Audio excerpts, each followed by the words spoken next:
Welcome to the broadcast. Tonight, a conversation with David Letterman. We have an audience of about 500 people. They come from wherever they come from. They write in for tickets 6 months, 3 months, a year in advance. They get plane tickets, they get babysitters, they get rental cars, they go to hotels, they have to park their car, they have to walk, they have to wait in line. So we get these people in there. And if the end of the evening, I get the sense that these people are disappointed, I realize I've failed. An hour with David Letterman when we continue. Charlie Rose is made possible by a grant from USA Networks as part of our continuing commitment to innovative television. Through USA Network and the Sci-Fi Channel, we provide original entertainment to America and the world. Charlie Rose is also made possible by these funders.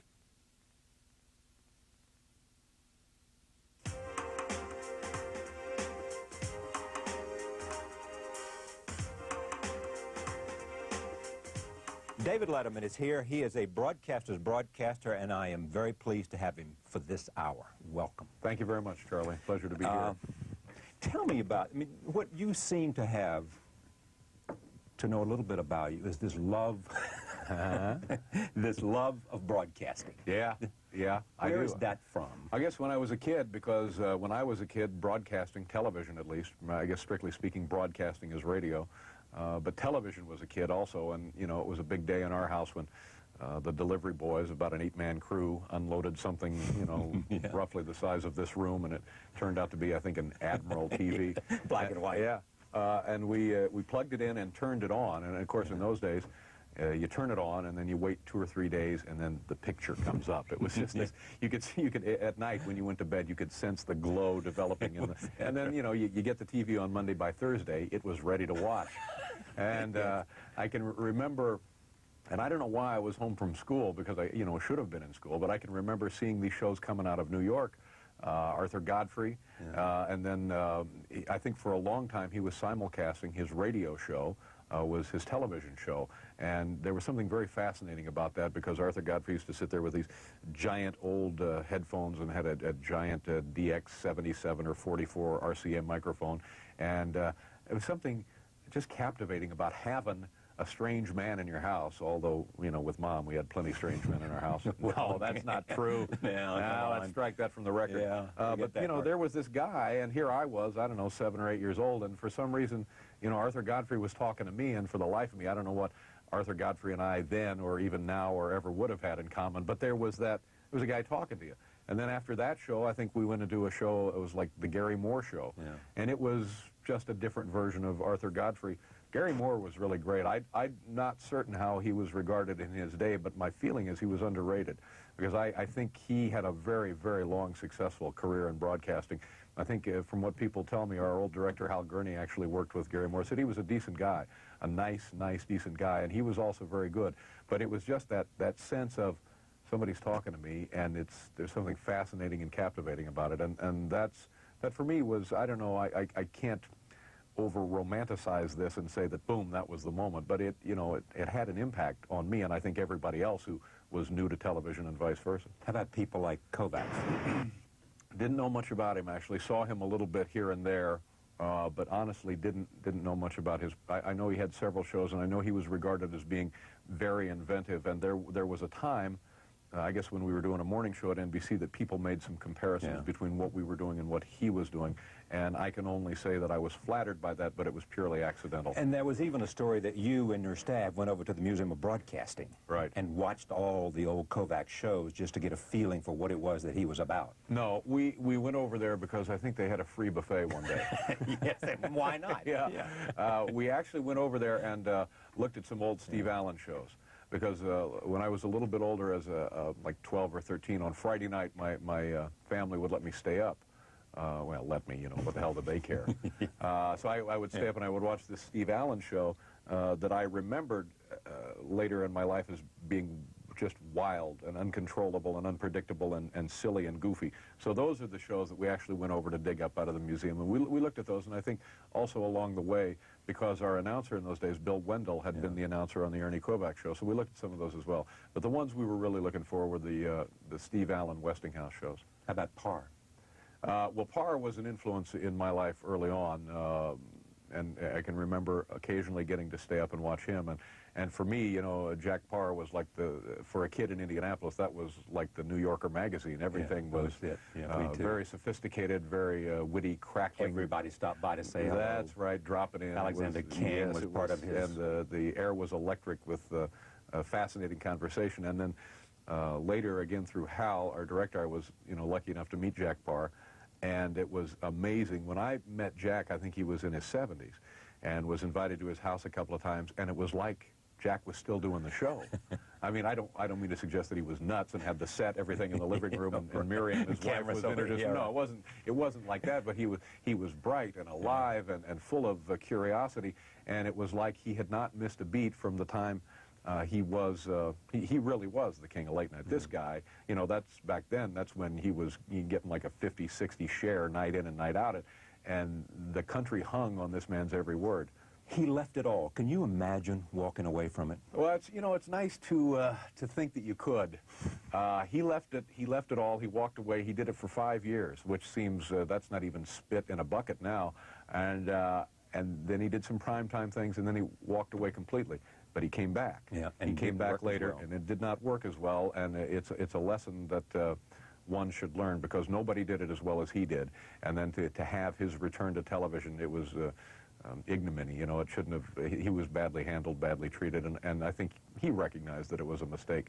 But imagining walking away from it, I would love to say, oh yeah, I'm the kind of guy, I'm full of native curiosity and joie de vivre. I want to go to Africa. Yeah, exactly. I want to make a tour of the world. But I don't know. I've got books I want to write, paintings I want to paint. Yeah, I don't know. It would be a challenge. But maybe a challenge worth meeting, you know, I don't know. I don't know, because I think of what you do, which is different than what I do, but we're all broadcasters. I can't imagine wanting to do anything that would be as much of a turn-on as this. Can you? No, when it works, it's great fun. And this is the only thing. I was talking to somebody earlier, and they say, you want to be in a situation comedy, you want to be in a movie, and good Lord, no. I mean, when this thing explodes, and I hope when it doesn't hurt too many people, I'm done. I would like to stay in television in some way, but I don't want to then, you know, it's Dave. He's the goofy dentist. He's too much laughing gas. Look out, Thursdays at 9 on CBS. That ain't going to happen, you know. It makes Carson all that more remarkable that he could do it that long, you know, that good. I tell you, it makes me sick. Occasionally I was flying somewhere, and they had some kind of thing they were showing clips from the old Tonight Show, and it just makes you sick. It makes you sick because I know what it takes for me to get through a 60-minute effort each night. And then you look at Carson, and it's so easy. It's so smooth. It's so measured. He's not breaking a sweat. He's not running around screaming. They don't have fireworks. They don't have monkeys jumping up and down on lithium. It's just Johnny. And he's so comfortable, and so here was a guy that understood his limitations and stayed within them and exploited that part of his personality to perfection. And I think that was the appeal of the man. Night in and night out, it was always going to be Johnny. Johnny, you could tell if Johnny would raise an eyebrow, oh, Johnny's upset. Johnny laugh, oh, Johnny's happy. But it was never much more than that, and he was very, very good at that. What was the genius, though? And what made him, he could do that night in, night out? I think it was that part of his personality where he was, he never overplayed. He never tried to get out of what he was good at. And he was so comfortable, you never get tired of watching it. And, you know, you could watch him on Tuesday, he'd be the same on Friday. It was just like, oh, here's Johnny. Literally, here's Johnny. And he was something very comforting about that. And I think a cultural phenomenon. I can't imagine another single personality attaining that status now. Is that why you so badly wanted to assume that mantle? It was a pretty good job. It was a pretty good job. And when I was a kid, I remember watching The Tonight Show and thinking to myself, well, hell, I could do that. Yeah. Now, it's interesting that I would have that impression, because I think that that's a testament to how easily he made it look, where a goofball kid like me would think, well, hell, I can do that. And for me, it's not as easy as it was for Johnny. But, you know, I did want it. I mean, it was a great job. And at the time, there were not many other jobs open. There were no other jobs open. So when I left my 12:30 show, there was nowhere else to go. So if I wanted to stay in broadcasting, which I did, doing the kind of thing I wanted, It had to be the Tonight Show. Let me just go back to leaving Indianapolis, though, and going to L.A. Were you set on being a talk show host, or were you just going out there to get into television and to do comedy? Well, it was when I left Indianapolis, I had worked at a television station. I actually started working in TV like in 1969 when I was 19 or 20. And I had worked at the station for 5 years, worked at a radio station, and just, I knew something else was going on. I had the sense that there's something else out there, and I didn't think I was going to be satisfied or fulfilled doing a 4-H half-hour kid show once a week.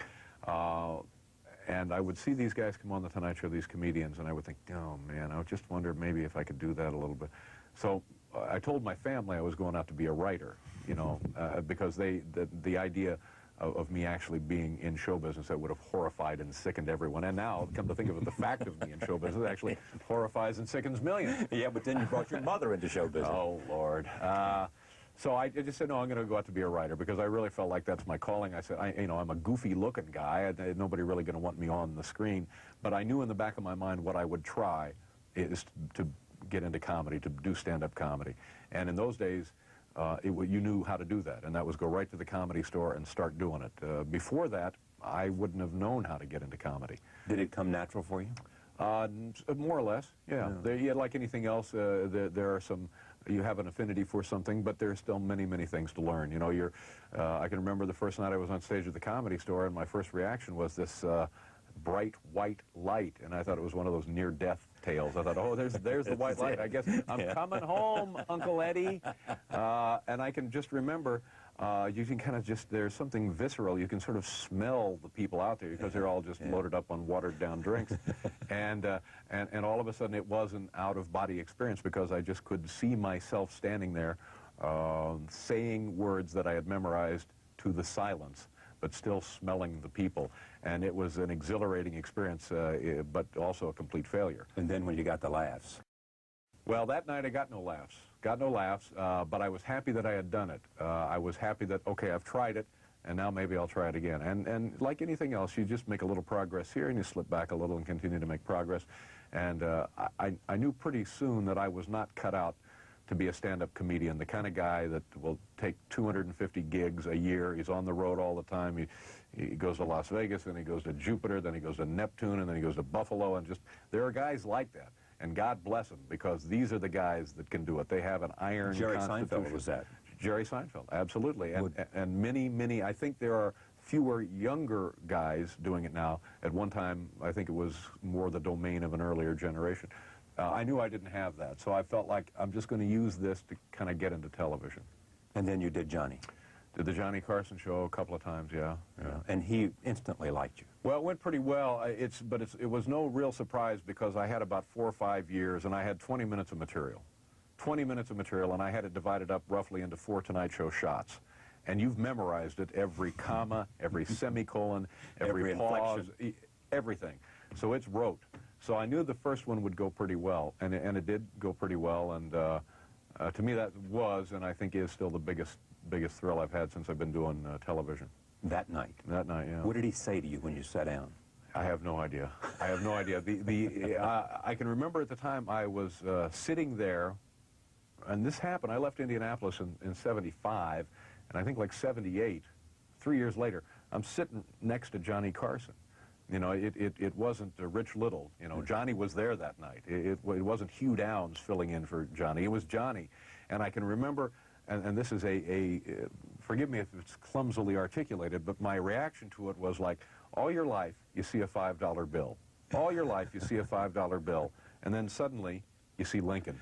It's like, oh my God, it's Honest Abe, the guy on the $5. And that was the reaction. And it was, you know, I was just completely wired for days and days and days after that. And still in all, that's was, I think, for me, the single most important, but also the single most thrilling experience of my life. And how long was it before they asked you to come in and guest host? It was, this I think was November of 78, and I think in March or April of 79, I did my first guest host there.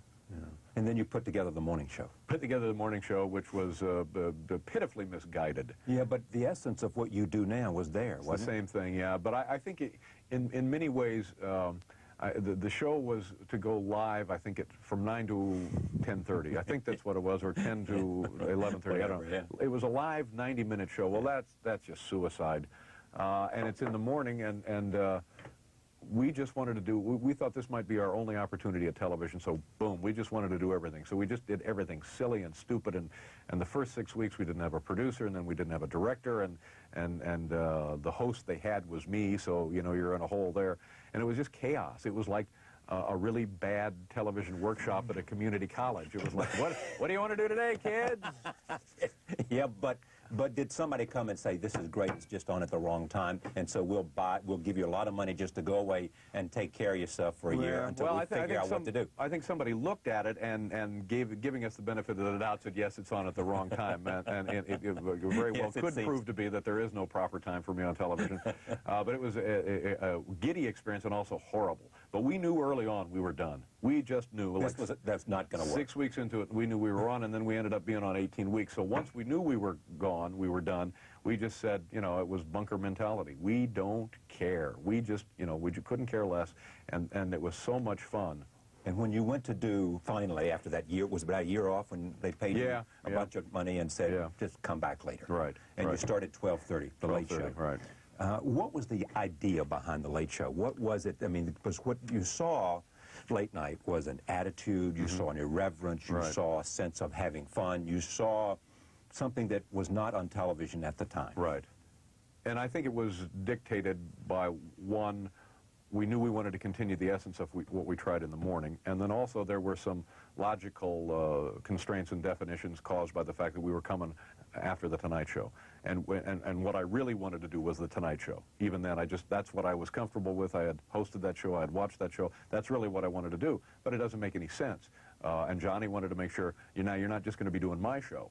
So for those two modifying factors, we tried to make it different. You do a different show. You can't do my show because they want to. Sure. We got one of mine, and that's enough. Yeah, exactly. And I'm not pretending that ours would have been the same quality of his had it been. Now, he owned it. Did he own it? Or he did not own it. No, NBC owned it. He had, you know, some protection money. A little, Johnny had a little taste. You want to open a candy store? Yes. You know, a little help out here with kind of a little gatekeeper, a little there. Something. If you want to do that, you got to pass Johnny. And I don't think it made him a wealthy man. Of course, he was, you know, how long is a piece of string? But there was a little activity there. And I was always very deferential because I felt like, I knew they had to go to Johnny to say, is it okay if we put this kid in there? And he said yes. He could have said no, and who knows where I'd be now. I still have a feeling I'd be talking to you somehow on a Friday night. Oh, God. One way or the other, you would have got me. Yeah, sir. These tag sales are great. Yeah, I like them, What'd you spend on this one?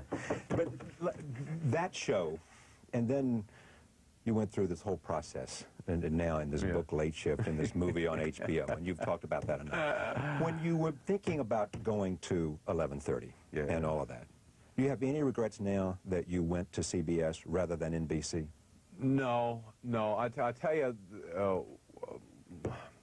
looking back on it and trying to remember the events and the feelings and the circumstances of the day, I knew Johnny was leaving. We all knew Johnny was leaving, if not when exactly. Generally, we knew, you know, unlikely that Johnny would be there celebrating his 100th birthday, although he probably could have. So I did what I felt comfortable doing by way of making it known that I would like to be considered for that show. Just to be considered. I never went to anybody and said, give me the damn show. I was approached in those days by Johnny's attorney, Henry Bushkin. Yeah, Bushkin. And Henry had some plan, and also the strangest looking hairpiece I'd ever laid eyes on. I think they parted company, didn't they? Henry and his hairpiece? No, I would Henry hope. and Johnny. Yeah, they did. They had some kind of plan that smelled to me like a palace coup. And I can remember going to breakfast with these guys and thinking, you know, boys, you know, I'll stay on the bus while you hop the fence. It just didn't make any sense to me, but you know, they were gonna place me in Johnny's chair, and I can remember saying to them, you've had this chat with Johnny, right? Not yet. And that's when I just thought, well, no, you know, that's okay. I'll get my merit badge some other way. But could you pick up the phone and call Johnny and say, I called, I think, after this meeting, I called Peter LaSalle, and I said, I've just had this very peculiar meeting, and I said, I'm not altogether comfortable with it. And I was not altogether comfortable with the notion, Johnny Carson gave me a career. I was not altogether comfortable, not altogether, completely not comfortable with the notion of, oh, by the way, Johnny, you know when you're ready to fly, okay, you don't mind if I have the boys come in and measure your office. I couldn't do that. Yeah. I'm not that kind of person, and he had been so generous and genuine to me. So this was where I found myself in all of the, strategy and the posturing and jockeying for that position. If Ovitz had come into your life earlier, say a few years before Johnny decided to hang it up, right, do you think you would have ended up at NBC? Yes, and I know that for a fact because Michael told me so. Yeah, whenever we'd have these meetings, he said, look, if I had been handling this, you'd be there now. Said, you'd be Mr. NBC. All right, okay, Michael. And I believe he's probably right because in those days I was concerned with two things, doing our show and not upsetting Johnny. I just felt like I'm here, they know I'm here, and I've told them I would like to be considered for the job. Beyond that, I wasn't going to do anything because I just didn't want, I was so uncomfortable with the notion that I would be the one that was trying to leverage Johnny out of that chair. And so in awe of him. Absolutely, absolutely. But Ovitz could have made the deal for you because he would have introduced you to some sense of a way to make the play. Yes, yes, I believe so, absolutely. On the other hand, it never occurred to me that I needed Michael Ovitz in my life because I just thought, as with any other job I've been lucky enough to get in my life, if you're good enough, they'll give you the job. And they can make that choice. There was an implicit sense when you were doing the 12:30 show, I'm doing well, it's attracting a lot of attention. I mean, the implicit bargain here is when Johnny steps down, I move down. Right, yeah. It was also discussed contractually. And Brandon Tartikoff and I had kind of a casual discussion toward that end. So it was in the air. We knew of it. NBC knew of it. I certainly knew of it. But I just always felt like it will come down to, okay, we want you for the job, or no, we don't want you for the job. The notion that you could politic for that job, especially a job of that consequence, was radical to me.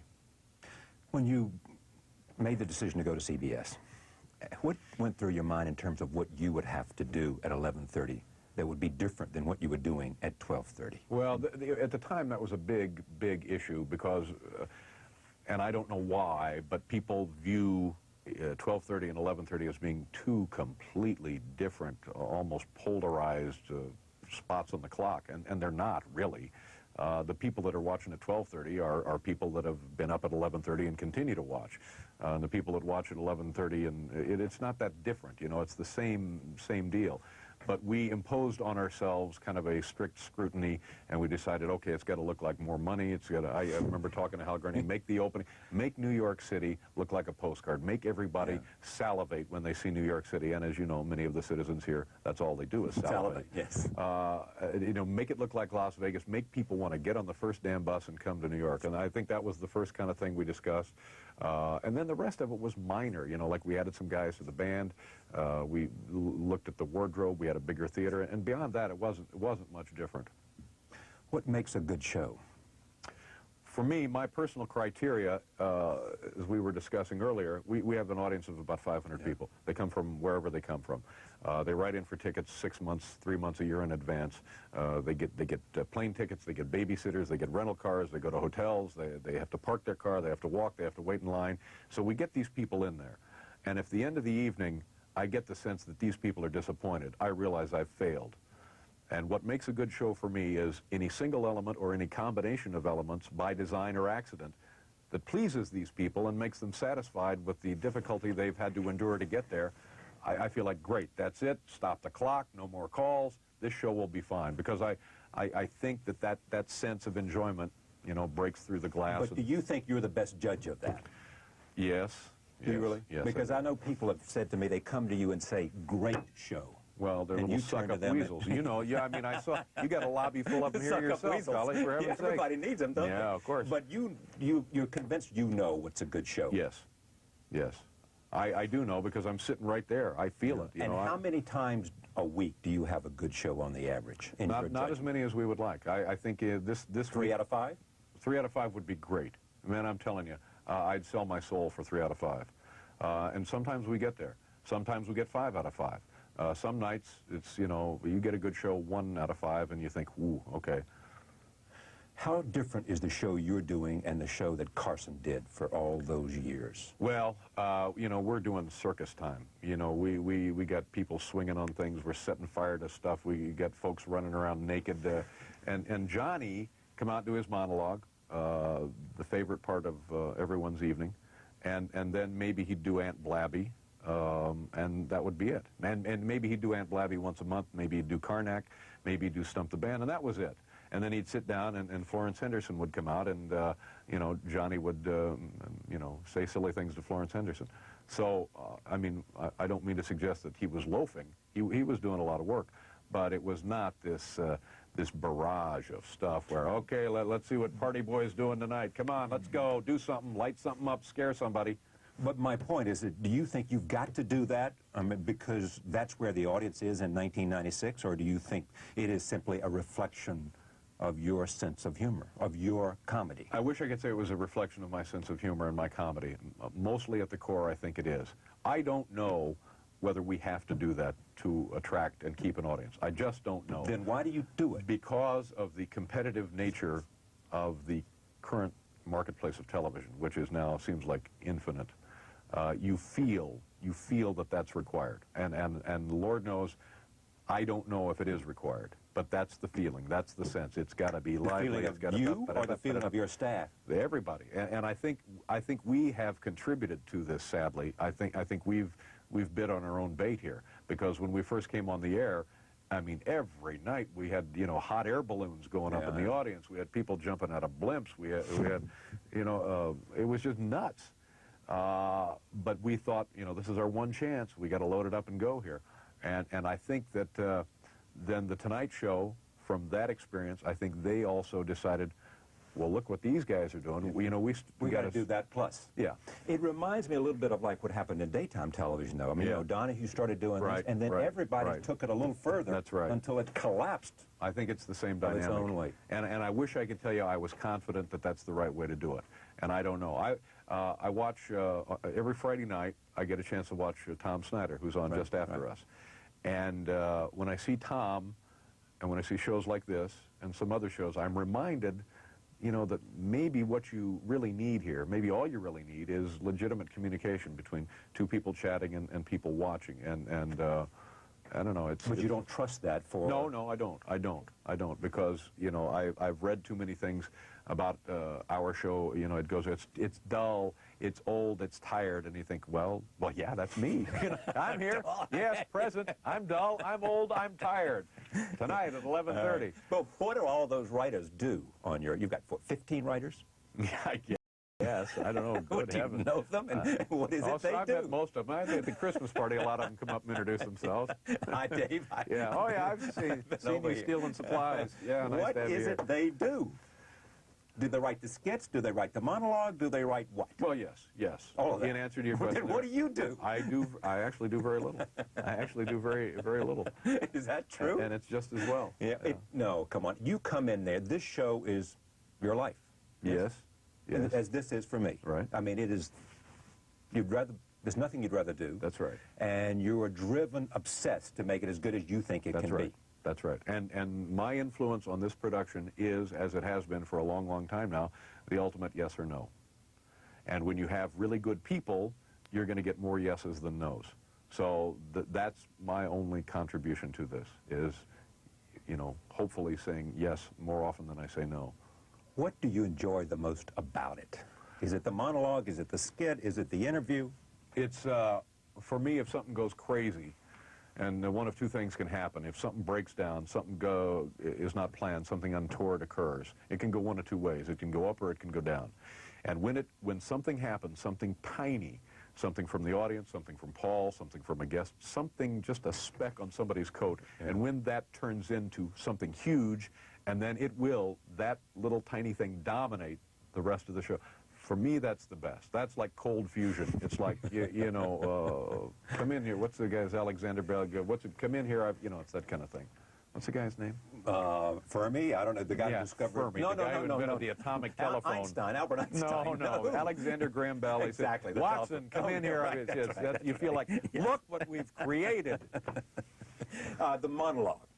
Is it important to you? It's not important to me. Like it is to Jay, say. I think it's certainly significant because it's the beginning of the show, and you want to do the best you can right at the beginning of the show. When we did the 12:30 show, Johnny said, you know, don't do a monologue, so we never had to worry about it. Why did he say that? He just, again, he didn't want the shows to be similar. Right.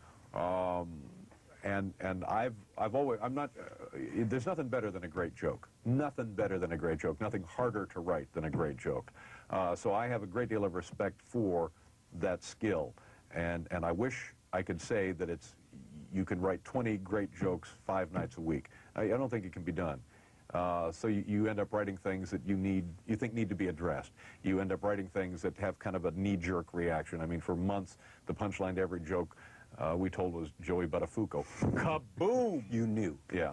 So it becomes a bit of a manipulation, and it's never been my favorite pursuit in comedy. But I recognize it's valuable, and like I say, there's nothing better than a great joke. When you hit at CBS, and everybody said, this is as good as it's going to be, did you enjoy it? Did you enjoy it when you were on top, when Tom Shales was saying you were the greatest thing ever in the history of broadcasting? You loved that? No. I must say it was enjoyable. Yeah. But I did not, it wasn't like a blood transfusion. No. It didn't bring me false pride it was nice. It was nice, but for me, and I said this when we left NBC, the best part about this is we just continue to do the work. You do it. And that was always the best part, and still is the best part. But all of that other stuff, you know, I'm not a kid. I know when that inflates, you know, the same valve that inflated that can also deflate that. When you went from 1 to 2, could you see it coming? Yes, clearly. It was about 1.5 years ago in September, and there were things that happened to the network that concerned me. I didn't know exactly what they meant, but they concerned me. And then by the beginning of the fall season 1.5 years ago, we could pretty well see which way the wind was blowing. I did not in those days think that it was going to be this long, certainly, and I didn't think it was going to be this deep. But we could see it coming. And do you believe you'll be #1 again? I think well, it's difficult to say. Because of the primetime schedule at CBS, because of how local news does at CBS, because of the affiliate lineup, all things you have no control of. A lot of things we don't have any control of, and I don't want to make it sound like that's all responsible for our current situation, because, you know, we have our ups and downs as well. I would say that if we were a network again, the way CBS had been a network for, you know, dozens of years, sure, we got a shot at being #1. There are now other obstacles that make me think if it's going to happen, it's going to take a little longer than we would like it to happen. Like what? Some of the things that you mentioned. You know, I think that losing NFL football was that to me was tough. CBS and NFL football go together like 60 Minutes well, at CBS. It's a great loss leader, you know. We had the Olympics a couple of years ago. That was great. I think we have one more Olympics coming up, and then they go over to NBC for eternity. Do you feel a little bit less protected because Ovitz is now at Disney, although I assume you still talk to him every day or so? Talked to Michael today, as a matter of fact. What did Michael say? It was hard to hear because he was in one of those goofy costumes greeting people getting off a bus. Yes. So saying, come on in here. Everything was a this little is muffled. Michael Eisner. Yeah. We love Michael. But you talk to him a lot. I mean, yes. He still is a powerful influence in your... He's a nice man. I've enjoyed my association. I'm endlessly entertained by this guy. Endlessly entertained by this guy, you know, because this is the guy. You know, this is... He's the guy. You said last night, a couple nights. He's the man. He's the man. He's the dice roller, you know. He's the boy with the cufflinks, and I just get a huge kick out of him. Yeah. And he put me back in business, and everything that he told me would happen came to pass. And as long as I've been alive, as long as anybody's been alive, how often does that happen, you know? So I have a lot of regard for him, and I enjoy him now. He comes up to the office every now and I like to make fun of him. And bring out the caviar. I like to push him around a little bit. But he made you a believer that whatever you wanted, he could help you get. Well, you know what it was? I had been with talent agencies. I had been with 2 or 3 talent agencies. And you go into a talent agent and you think, man, here I am, I'll be at the house, you just call me. You know, cut to several years later, is the phone out of order? Well, hello. Where are they? But Ovitz comes in and he says, we're going to do this, we're going to do this, we're going to do this, we're going to do this. And the next thing you know, all of those things came to pass. Did you walk out of the room when you first met him and said to Peter, the Godfather, I have met the Godfather? Well, now I've been told that I said that, and perhaps I did say that. And if that's in Carter's book, if I did say that, it was in a jocular tone. But he, you know, he seemed like he knew what he was talking about. And in show business, nobody knows what they're talking about. Goldman was right? Nobody out here knows anything. When did Goldman that said that? Who was it said, nobody out here knows anything talking about Hollywood and show business? Well, that's what I always thought about. Everybody said, oh, he's a genius. Michael's a genius. Well, I've spent time with the guy, and I'm here to tell you he's not a genius. But he knows what he's talking about. He's just this much smarter than everybody else. The Oscars. Did you want to do it again? Only from the standpoint that I thought it would really be fun. I thought it would be, this time, we could really hurt some people. But it was not a burning desire, and this is how dumb I am. It wasn't until like weeks later people were saying, how do you feel about being snubbed? And then I thought, oh, you know, I mean, if you don't know you've been snubbed, yeah. So then it took on a whole different perspective. Yeah. I still feel like one day I'll do it again, but this would have been a good thing to do, and I understand why they didn't do it, but man, it would have been entertaining this year. Now, Quincy made the call, I guess, did he? I guess. Okay, but why couldn't, if you'd wanted it, Michael could have picked up the phone probably and made it happen. Yes? Probably so, yeah, probably so. So did you think about that? Did you ask him to make it happen? Nope. You didn't? I'm not that kind of person. I just really kind of sit back and see which way things go. But this time, had I hosted that show, it really would have been like a drunk trying to disarm a bomb. I'm telling you, every set in the world, oh my, well, he's got the pliers. Oh, he cut the wrong wire. And, you know, I mean, it had a lot of great elements built in because of last year. You know, I just think everybody would have rolled, okay, let's see what happens this year. Yeah. See if he makes the same mistake. Yeah. The idea was that when you did it last year, you did your show, and you didn't do the Oscars, and that was the mistake. Do you accept that, or do you look back and say... I think the only mistake was probably my performance. You know, I probably was more nervous than I thought I was going to be, and probably not as confident. I was out of my element. But the second time I do stuff, I usually get it. The first time, a little bit goofy. But you know, I can't blame it on anybody else. The people that we worked with just, you know, let us do anything we wanted, and you know, we lived or died by it. And if you hated it, you know, sorry, get over it. You know, figure out a way to live with that.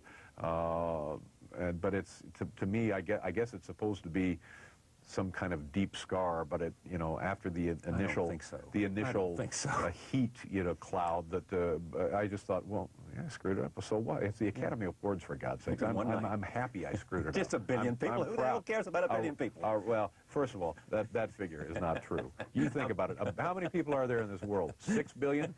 Is that 5 billion? Nah, that ain't happening. No, that ain't. No, that's a billion people. Well, I don't think so. Well, oh, come on. I mean, at least a half a billion from China watching this.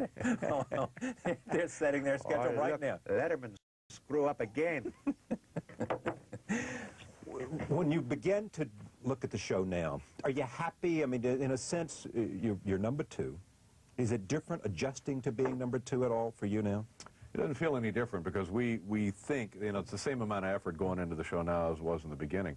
And on any given night, you feel, you know, like you're on the moon. You just feel, it fills you with that sense of, this is the greatest thing on television. And then on any other given night, you feel like, well, I'll just be going now. Could somebody bring me my car, if you don't mind? Yeah, but if it doesn't work, the story is you go up to the room and you watch it because you want to see why it didn't work. Exactly. I want to see what happened. I want to see what I could have done. I want to see the mistake I made and hopefully learn from it and then go on. I don't watch the show at home. I don't, if things go well, if I feel things go well, I don't watch it at all. How much better are you now in February 1996 than you were in September 1993 when you started this, or 94? Well, not enough. You know, I wish I was much, much better. And I'm telling you, some nights it just feels like, have I done this before?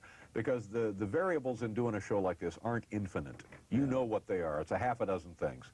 And on any given night, one of these half a dozen variables can just bite you in the ass, and you think, oh yeah, I've been through this a million times, why didn't I see it coming, you know? You enjoy the interviews? Some of them I do. Some of them I actually do. If there's some kind of legitimate interchange, some kind of legitimate exchange, yeah, sometimes I really do. I get a kick out of them. If somebody says or does something that genuinely makes me laugh, I just think, this is great. You know, I get paid a lot of money and somebody's actually entertaining me. So when, you know, that's fun. Somebody said to me today, we're talking about what you do and what I do, the very different spectrum. They said when somebody comes on on David's show, they're expected to perform. That's right. And when someone comes on your show, what you want to do is for them not to perform, so you can find out who they are. Probably so. And maybe that actually works against us a bit, because we found that people in show business, hugely successful people, some of them don't get that this is an opportunity for them to demonstrate why people should spend money on their movies, why people should buy their records, why people should watch them on television. Some of these people seem to be oblivious to that. So, some nights I want to get out the sphygmomanometer and see, let's see if there's a pulse. Let's see if there's blood in the veins, because I can't begin to tell you the number of times somebody has just taken the opportunity to come out and have about a 12-minute nap on the air. And I just think, well, no, wait a minute. Are we both in show business here? Well, we do, and sometimes I get a little ragged with them, and then people say, oh, he's mean, he's being mean again. But then you have people like Bill Murray, like Steve Martin, like Tom Hanks, like Bruce Willis, Demi Moore. There's about a dozen of these people, top stars, who really get it. And they understand what's expected of them. And Tom Hanks comes on like a first-time comedian, and he works on it and works on it and works on it. We have a piece on the primetime show that we did with Steve Martin. He had a play in production and a play opening the week he was with us. He came in 3 days in a row to pre-tape this for us, and came in the morning of his appearance to work on this piece. And he's always been like that. And Bill Murray has always been like that. And Bruce Willis has always been like that. I just wish, you know, everybody... And even when I used to be on The Tonight Show, I would spend, you know, 6, 8 weeks making sure, because what you wanted to do was make Johnny laugh. You didn't want to come out there and just sort of, you know, all of a sudden Johnny's talking to Ed. You don't want that happening. What are you going to change now? Staff a little bit. You bring back Rob is coming back, is he? Because he's Rob is back. He's working on another project. The staff, I guess if you looked at it over the years, have been pretty consistent, but still a bit of flux. Our director, Hal Gurney, who was with us from the beginning, retired. So that was a change for us. We're constantly, you know, we're bringing in a new set. But, you know, ultimately, all that's a load of crap. It comes down to, you know, how well am I doing the job and how well do people respond to me? That's the essential here. So, you know, it doesn't make any difference, you know, superficial changes are... The only thing a superficial change will do you, it'll get in the newspaper and people will say, oh, did you hear that? Dave's got a new curtain. You want to... a new curtain? Do you want to stay up? You know, and that's beyond that. It's not much you can do. Has anything changed since Westinghouse took over? Let's see. We got a guy now who passes out paper towels. We used to be able to just get them by the handful. They got a guy now who will kind of count them out for you. You know, like he's rationing paper towels. That's the biggest change. Has Michael Jordan called you? No, he's not called me. He's afraid of me. He has not called me. It's one of the great... Are you serious about this, or is this just something to have fun with? No, I mean, completely serious. No. History will reflect on this as one of the great oversights and snubs of modern broadcasting. You don't care if he calls you or not. I don't. No. Here's what had happened. In the beginning, Westinghouse. Michael Jordan, for the benefit of anybody who doesn't know, is the guy who runs Westinghouse, and Westinghouse now owns CBS. Yeah, and he came from a company in Dallas, Frito-Lay Pepsi. So whenever there was trouble, it was always, send him a case of Diet Pepsi. Yeah. That was it. That's what this guy knows. That's the extent of this guy's management skills. Jalapeno dip, send him a... So they buy the company at some kind of, I don't know what they paid for it, not much. And now they... $5 billion. $5 billion. The ABC deal was, what, $21 billion, something like that? 19. Yeah. So, you know, they're bottom feeders. That's what we know about them. This is what it is. It's attention Kmart shoppers. And how much money does your show generate for them? Huge, huge money. We're the single biggest money-making concern on the network. So now... Mr. Big Shot Michael Jordan decides he's coming to town. You're going to survey the plantation, see what he's bought, you know, get a look at the hands. And he goes over to 60 Minutes. 60 Minutes, that's where he goes first.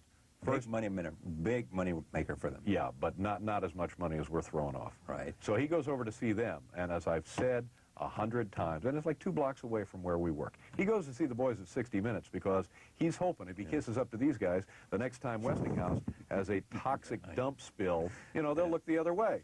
So he kisses up to those boys, he's back on his plane, and the next thing you know, boom. Well, we're sitting there, we cleaned up the place. Maybe he's coming, maybe the boss never came. Oh, he'll call, never call. We'll get a card at Christmas, no card at Christmas. So then I realized, well, this guy, we got to straighten this guy out. We got to straighten this punk out. This guy's looking through the wrong end of the telescope. You take a couple shots at him and he'll respond. Yeah. And has he responded? No, because he's a coward. I challenged the guy. I said, come on, let's go big time. You and me, we'll fight right here. And I can't fight anybody. Invite him on the show. We've invited him on the show. To come on the show. Invited him on the show to come on to it and fight. I thought, well, you know, fight. But as I now find out, the reason he won't be on the show is because we tape at 5:30 to 6:30, and that's happy hour. You know, he's not going to miss that. Why give that up for appearance on television? No. I sent him a case of Diet Slice. But deep inside of you, this ticks you off. The truth of it is I just couldn't care less. In all you honesty, don't care what Michael Jordan ever calls you. I couldn't care less. You don't even want to meet him. I want to tell you something, Charlie. In my lifetime, I've met plenty of executives. I couldn't care less. Well, I mean, there's someone today who's an executive said, what is it with David and television executives? Does he have nothing but contempt for them? It's a device, it's a mechanism, and it's as old as the medium itself. Suits can always take it. Sure. Yeah. And like I used to say at General Electric, there's not a damn thing we're going to do that is going to damage this corporate global monster. It's like, what, you know, I'm shooting my mouth up at 12:30. The same is true with Westinghouse and this guy, and the only thing I enjoyed about it is being able to, in front of a vast television audience, challenge the guy to a fight. I just thought, well, that's silly. You can't do that. But the truth of it is, do I care? Absolutely not. Could not care less. Do you enjoy New York? Do you go out? What's your lifestyle like? New York to me is the only real city in North America. There's some beautiful, beautiful places. How about Indianapolis? Indianapolis is a great town. Yeah. It's a great town, and I love it, and I think the world of it, and every time I go back there, I'm just filled with all kind of melancholia and enjoyment and nostalgia. The people there are nice. The food is like 50% cheaper and 20% better in Indianapolis. The springtime in the Midwest is otherworldly. It's unbelievable. Okay, but here is this wonderful city. Do you go to museums? Do you go out to dinner? I mean, their idea is out there a little bit that Dave stays home. That he goes to Connecticut to his place, or he goes to wherever. Yeah.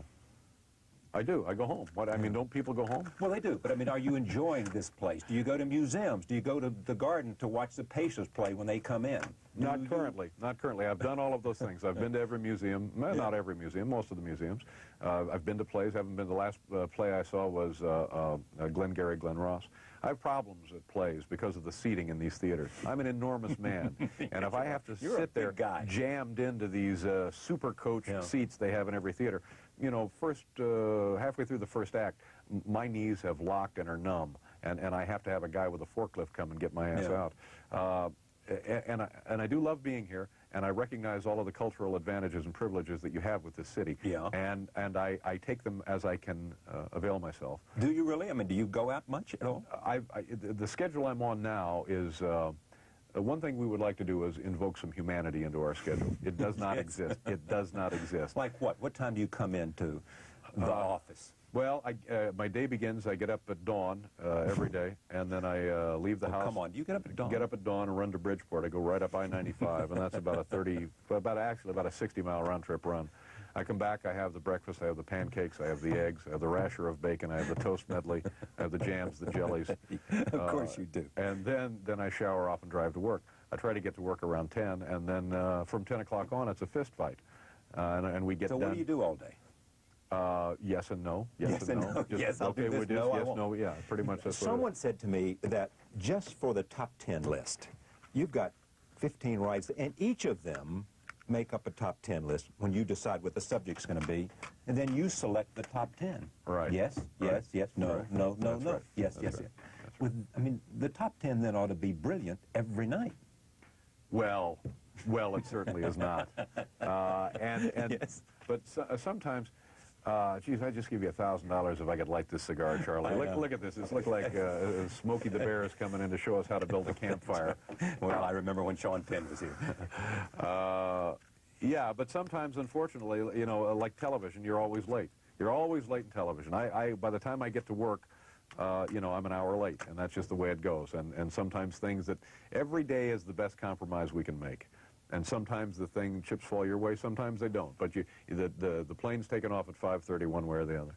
Celebrity doesn't mean a damn to you. And in fact, it's a distraction. The first thing that kind of got my attention years and years ago, when I was first on The Tonight Show, I recognized almost immediately that people, strangers in all walks of life that I would come in contact with, were friendlier to me. Friendly, nice, considerate, and behaved kind of the way you think people behave to people. But it was a dramatic change, and it was literally overnight. And it has been that way ever since. That part of it, I just think is wonderful. Because instead of being part of just a faceless group of people struggling with and against one another, it invokes, again, some humanity. People are nice to me, I'm nice to them.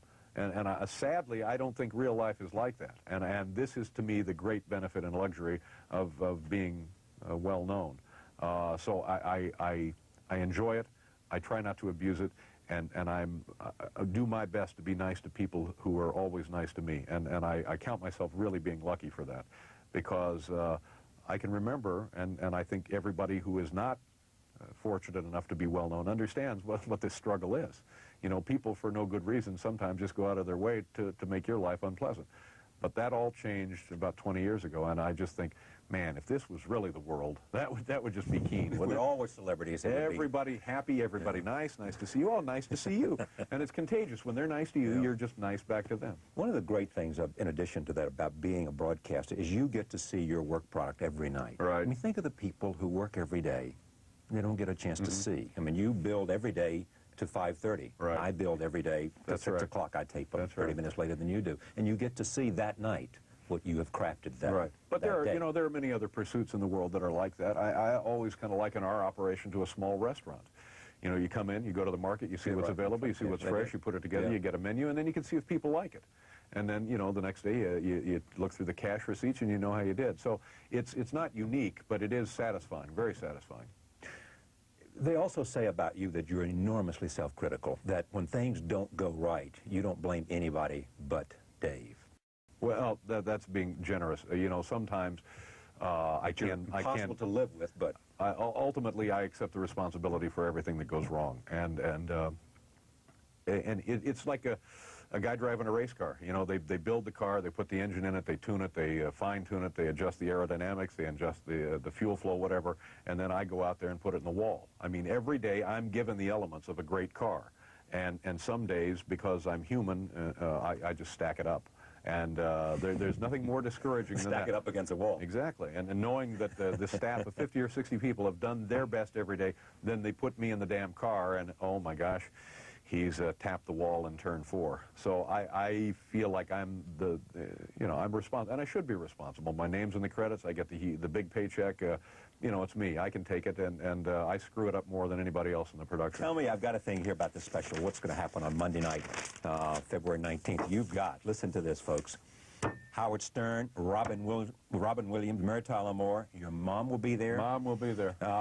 10 to 11 p.m. on CBS. Who else is on this? Isabella Rossellini. Isabella Rossellini. Rosie Perez. Rosie Perez. Elizabeth Berkey. Steve Martin. Steve Martin. Yeah. Baywatch's Yasmin Bleeth. Yasmin Bleeth. Victoria's Secret's Frederique. You met her? Yeah, did meet her. Oh, how about Sports Illustrated's Tyra Banks? Yeah, I believe she was and there Linda as well. Evangelista. Lauren Hutton. Cameo roles by Regis. Regis going to be there? I guess. You know, the thing of it is, you can't hardly keep Regis out. You know, when we first went on the air, it was cute because every night there'd be Regis. And we thought, oh, that's nice. He's being neighborly. And then, you know, 2.5 years later, every night there's Regis. We're all sick of it. But we love him because he's a hell of a broadcaster. I think Regis is great. I think Regis has something. I think Howard Stern has something. These guys know what it is. And I don't know if they even know what it is, but they just have it, and they use it, and make it I mean, it's something very compelling. Regis is talking right to you. Doesn't make any difference what Howard Stern is talking about, you know, lesbians wrestling or whatever the hell is breaking loose in Howard's studio. Something very compelling. Undeniably, you have to listen to Howard, and that's a great gift. And I know Howard would whine about the comparison to he and Regis, but I think there's a kindred spirit there, but perhaps at opposite ends of the scale. How about Imus?